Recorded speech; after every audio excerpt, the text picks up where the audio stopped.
Italy की immigration को जमा करवाने के लिए आपको जो मेन चीज़ चाहिए, बात करें कि कितनी फ़ीस है, वो पाकिस्तानी 4 से 5 हज़ार रुपया लगता है। इसके अलावा कोई फीस। अब मेन सवाल है कि हमने अप्लाई कर दिया है, नॉलेज से निकल आए हैं या निकले नहीं हैं, कब तक निकलेंगे, कितना टाइम लगेगा। अस्सलाम वालेकुम जी, मैं हूं आपका होस्ट अदीज मीर और आप देख रहे हैं हमारा फेसबुक पेज और यूट्यूब चैनल। दोस्तों, आज की इस वीडियो में बहुत ज़्यादा दोस्तों ने जो सवालात किए हैं इमिग्रेशन के हवाले से, क्योंकि बहुत ज़्यादा दोस्तों ने सवाल किए हैं, इंस्टाग्राम, फेसबुक, यूट्यूब काफ़ी ज़्यादा सवाल किए गए हैं। उसमें से जो मेन सवालात थे, सब के कॉमन जो सवाल थे वो मैंने लिख लिए हैं, वो आपको आज की इस वीडियो में सब बताने वाले हैं। उन सब का आपको आंसर मिलेगा। और इसके साथ जो मेन चीज़ है, जो इटली की इमिग्रेशन के हवाले से अपडेट आई है कि अब दोस्त पूछ रहे हैं कि इटली की इमिग्रेशन किस वक्त ओपन होने वाली है।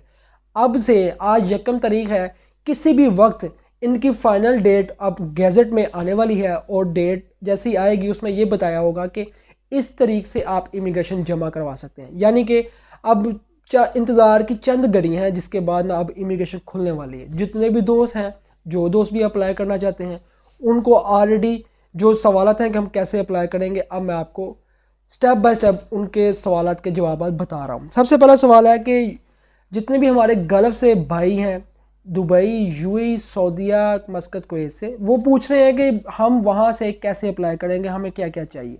ठीक है, देखिए, इटली की इमिग्रेशन को जमा करवाने के लिए आपको जो मेन चीज़ चाहिए होती है वो आपका आईडी कार्ड है और वो आपका पासपोर्ट है। ये 2 चीज़ें चाहिए होती हैं, इसके अलावा और कुछ नहीं है। ठीक है, अप्लाई कैसे करेंगे? अप्लाई करने के लिए आप लोगों को या तो आपके पास कंसल्टेंट हो, आप यूएई से भी अप्लाई कर सकते हैं, या अगर आपका कंसल्टेंट पाकिस्तान के अंदर है, आप वहाँ बैठ के पाकिस्तान में भी उनसे बात करके अप्लाई करवा सकते हैं।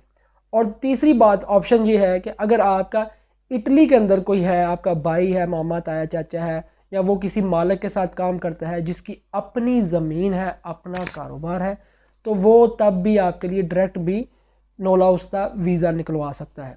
ये 2 से 3 ऑप्शन है जो इटली की इमिग्रेशन ओपन हो रही है, इसके अंदर आप कैसे सऊदीया, यूएई, मस्कत, कुवैत से अप्लाई कर सकते हैं। ये होप्स हो कि अभी आपको समझ आ गई होगी कि कैसे क्या तरीकाकार है अप्लाई करने का। सेकंड सवाल है, सीजनल वीज़ा कितने का मिलेगा? देखिए, मुझे 1-2 दिन पहले एक भाई ने नोला उस्ता सेंड किया था। ठीक है, और ये मैं जानता भी हूँ ये चीज़, मैं आपको वो दिखा दूंगा। नोला उस्ता वो फेक नोला उस्ता था, फेक निकलवाया गया था, जिसमें हुज से राइटिंग की गई थी, कंप्यूटराइज। लेकिन वीज़े की जो फ़ीस है वो है 16 यूरो। ठीक है, एक मार्का दा बोलो लगती है, एक चिट लगती है 16 यूरो की। इसके थ्रू आप वीज़ा निकलवा सकते हैं। वो लोग जो यहाँ पर हैं, जिनका अपना कारोबार है, अपनी ज़मीन है जिनकी, जो खेती बाड़ी का काम करते हैं, या इसके अलावा जो और कोटे आए हैं, जो होटल का जिनका अपना कारोबार है, वो भी वीज़ा निकलवा सकते हैं। ठीक है, और कितने लगते हैं पैसे? 16 यूरो, यानी कि पाकिस्तानी 4 से 5 हज़ार नॉर्मल ये फ़ीस है। उसके बाद फिर जो प्रोसेस होता है वो अलग से बात है, उसके ऊपर 2.5-3 लाख 4 लाख भी लग सकता है, नॉर्मल बात है। यानी कि अगर फ़ीस बात करें कि कितनी फ़ीस है, वो पाकिस्तानी 4 से 5 हज़ार रुपया लगता है। इसके अलावा कोई फ़ीस नहीं होती अगर आप डायरेक्ट आपका किसी एम्प्लॉयर के साथ रब्ता हो। और एम्प्लॉयर, अब ये भी सवाल है कि क्या हमें एम्प्लॉयर मिल सकता है, या किसी एम्प्लॉयर का हमें नंबर दें, बात करना चाहते हैं। ये हर बंदे का अपना नसीब है। अगर आप कहें कि मैं आपको दूं, अगर मैं दे सकता तो मैं सबसे पहले उस एम्प्लॉयर का नंबर अपने भाई को देता, या खुद भाई की बात करता उसके साथ। ये बहुत से लड़कों का ऐसा नसीब है जिनका जैक लग गया कि डायरेक्ट उनको नंबर मिल गया, डायरेक्ट उनकी बात होगी किसी ना किसी तरीके से, इंस्टाग्राम से या सोशल मीडिया किसी भी अकाउंट से। तो उन्होंने कहा कि हम काम करना चाहते हैं, हम काम करेंगे।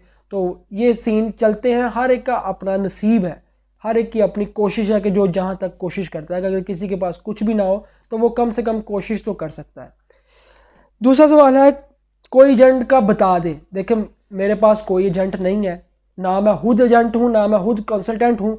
सिर्फ अपना जो एक्सपीरियंस है हम लोगों का, जो हम यहाँ पे गुजारते हैं और देखते हैं, लोगों के दुख देखते हैं, दर्द देखते हैं, और जो जो रियलिटी हमने देखी है, मैं वही चीज़ें आपके साथ शेयर करता हूँ, ताकि आप लोग अपनी ज़िंदगी में किसी तरह के भी धोखे में ना आ सकें, किसी तरह का आपके साथ फ्रॉड ना हो। वो चीज़ें आपको बताता हूँ कि यार कम से कम आप बच जाएं। क्योंकि मुझे पता है, जब एक बंदा अपनी कंट्री में बैठा हो और उसको बाहर से कोई फेक चीज़ भेजी जाए कि ये आपका काम हो गया, आप हमें पैसे दे दो, तो मैं कहता हूँ वो बंदा अपना घर भी बेच देता है, अपनी बीवी के जेवरात भी बेच देता है, सब कुछ बेच के वो जब पैसे लगाता है बाद में पता चलता है ये तो धोखा था। तो मुझे इस चीज़ का अंदाज़ा है। मेरा बस यही कोशिश है कि आप लोगों को प्रॉपर हर इंफॉर्मेशन आप तक पहुंच सके, आपको पता हो कि यार ये हकीकत है, ये गलत है, ये सही है। ना मैंने आज तक किसी के साथ पैसों की बात की है, ना मुझे पैसे चाहिए, ना मेरा पैसों के साथ कोई तल्लक वास्ता है। मैं एजेंट भी नहीं हूँ, कंसल्टेंट भी नहीं हूँ, सिर्फ अपना एक्सपीरियंस शेयर करते हैं इंसानियत के लिए। बस मेरा ये काम है, ये याद रखिएगा। एम्प्लॉयर कहाँ से मिलेगा, ये सवाल है कि एम्प्लॉयर कहाँ से मिलेगा। देखिए एम्प्लॉयर या तो आपका तल्लक है, मैंने आगे बताया। दूसरा ये है कि आप कंसल्टेंट से बात करेंगे जिनके पास वीज़ा आता है। जो अच्छे कंसल्टेंट हैं वो उनसे आप बात कर सकते हैं, जिनको आप जानते हैं वो भी आपको जानते हो और आप भी उनको जानते हो, उनके थ्रू आप वीज़ा ले सकते हैं अगर आपका कोई भी नहीं है तो।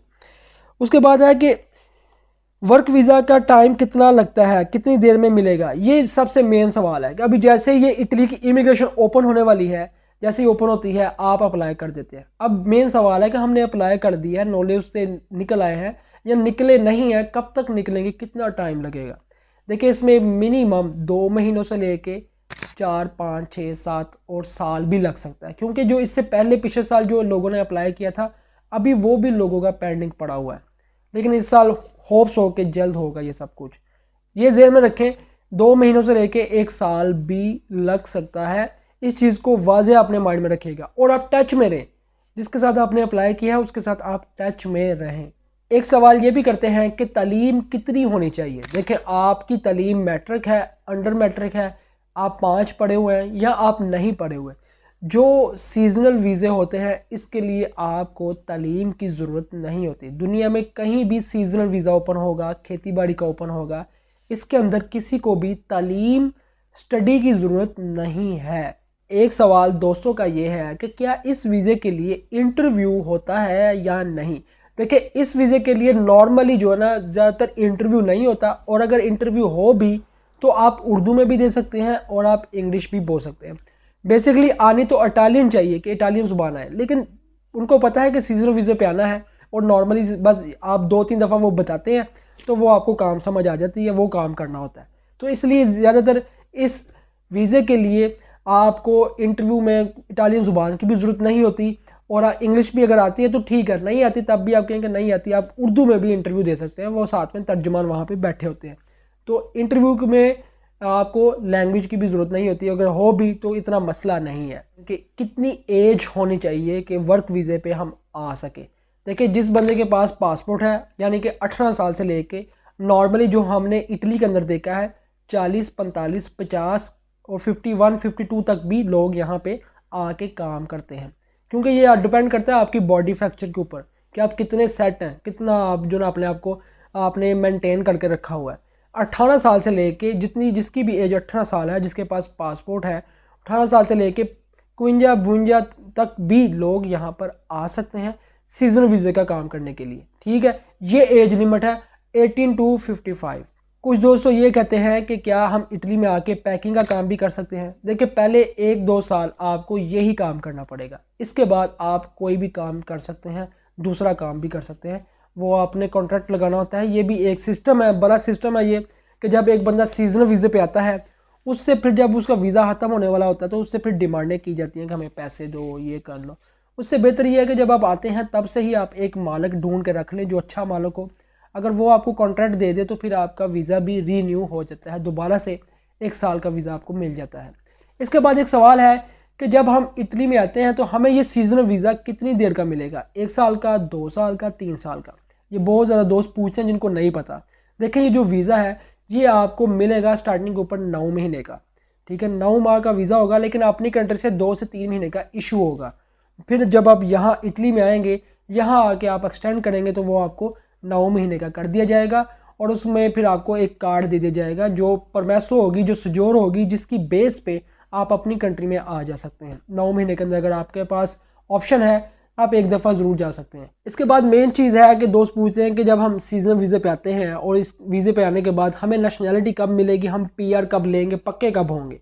देखिए पहली बात, जब आप आते हैं तो आपको यहाँ आकर सबसे पहले तो आपने डॉक्यूमेंट्स को चेंज करवाना होता है, उसके लिए कॉन्ट्रैक्ट चाहिए। जब आप कॉन्ट्रैक्ट लगाते हैं, ये चीज़ें करने के बाद जब आपके रीन्यू होने लग पड़ते हैं डॉक्यूमेंट्स। तो उसके बाद एक टाइम आता है जो मैंने ऑलरेडी वीडियोस में बताया है कि पहले 5 साल का आपको कार्ड, 5 साल के बाद अप्लाई करते हैं 10 साल का कार्ड मिलता है। उसके बाद जो इटली की नेशनैलिटी है, पासपोर्ट अगर लेना चाहें तो वो नॉर्मल टाइम 10 से 12 साल 13 साल भी लग सकते हैं, इसके बाद आपको पासपोर्ट मिलता है। लेकिन अगर बात आप करते हैं कि पीआर कब मिल जाएगी, तो पीआर जब आप सीज़न वीज़ा पे आते हैं तब ही आपको पीआर मिल जाती है। बस उस पीआर को संभालना काम होता है कि आप उस पीआर को संभाल सकें, काम करते रहें, टैक्स देते रहें, कॉन्ट्रैक्ट लगाते रहें, तो आपका काम चलता जाएगा, आपको मसला नहीं बनेगा। अदरवाइज़ ये कि हर जब बंदा आप यहाँ पे आता है तो बंदा पक्का ही हो जाता है, कोई इतना मसला नहीं होता। कुछ दोस्त तो ये सवाल करते हैं क्या सीज़न वीज़े पे आके हम अजील अप्लाई कर सकते हैं। भाई अल्लाह करे कि आपको ये मौका ना ही आए कि आपको अजील अप्लाई करनी पड़े। आपके पास जो डॉक्यूमेंट्स हैं आप उन्हीं डॉक्यूमेंट्स को रीन्यू करवाते रहें और ज़िंदगी में कामयाबी हासिल करते रहें, ये मेरी दुआ है। आप इस चीज़ से दूर ही रहें कि आपको अजील करवानी पड़े, अल्लाह ना करे। बस ये है कि जब आप आएँ यहाँ आके आप जिसके साथ काम कर रहे हैं उसके साथ आते ही ये बात कर लें कि जब ये मेरे डॉक्यूमेंट्स ख़त्म होंगे 9 महीने के बाद मेरा दोबारा से आप कॉन्ट्रैक्ट कर दें ताकि मैं दोबारा से अपने डॉक्यूमेंट्स को रीन्यू करवा सकूं। लेकिन यहाँ पे जो माफिया सिस्टम है कि वो डॉक्यूमेंट्स को रीन्यू करवाने के लिए 4-4 5-5 हज़ार यूरो मांगते हैं कि इतने पैसे देंगे तो फिर हम आपको कॉन्ट्रैक्ट देंगे और फिर उसकी बेस पे फिर आगे चलेगा। क्योंकि ये कानून है यहाँ पे कि आपको पहले 2 साल यहाँ पे एग्रीकल्चर का काम ही करना होता है। जब आप दूसरी दफ़ा रीन्यू करवा लेते हैं उसके बाद फिर तीसरी दफ़ा आप कोई भी काम कर सकते हैं। आप होटल में काम करना चाहें, फैक्ट्री में काम करना चाहें, कोई भी काम करना चाहें आप ये काम कर सकते हैं। उसके बाद कोई प्रॉब्लम नहीं है, आप पक्के हैं, ठीक है, आप पक्के हैं और आपके पास ये पीआर है। और फिर एज सुन एज आगे आप सारी चीज़ें लेके चलते हैं। और अगर आप देखना चाहें कि एग्रीकल्चर का काम कैसा होता है, क्या रूटीन है, सुबह कितने बजे उठना है, कैसे करना है, कितने महीने काम होता है, कितनी ड्यूटी होती है, तो आप मुझे नीचे कमेंट बॉक्स में बता सकते हैं, ठीक है। आप कमेंट करें, मुझे बताएंगे। अगर आप वाकई देखना चाहते हैं तो मैं आपके लिए प्रॉपर एक वीडियो बना दूंगा, काम करते टाइम कैसे शुरू हो के कैसे एंड होता है, सारी इन्फॉर्मेशन आपको मिल जाएगी।